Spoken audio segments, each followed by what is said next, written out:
Ang ganda na tong spot na to. Dapat pala isang cellphone dinala ko. Mas maganda yung kulay.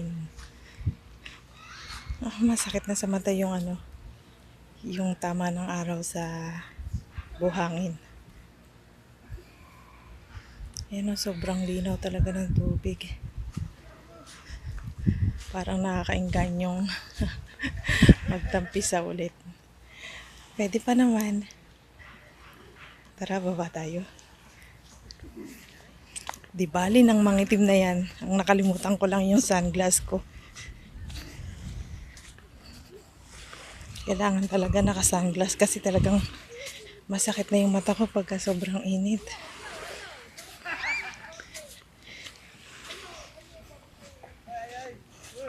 Ang laki na ng initim ko. Lalo na kahapon talagang bilad na bilad.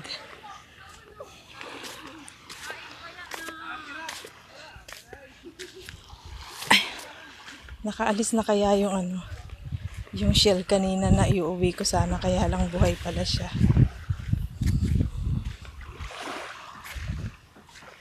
Ay, tumaas na yung tubig. Kanina wala pang tubig dito eh.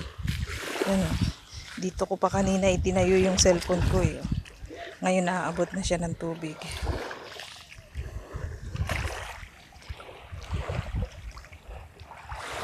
Buti na lang hindi pa ako nagsapatos.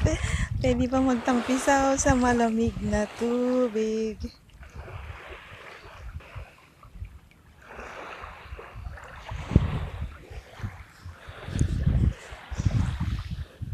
Pag nakalusot ng Pilipinas yung mga shell na inuwi ko, madali nang iuwi ng Taiwan yun. Ilalagay ko lang siya sa balikbayan box.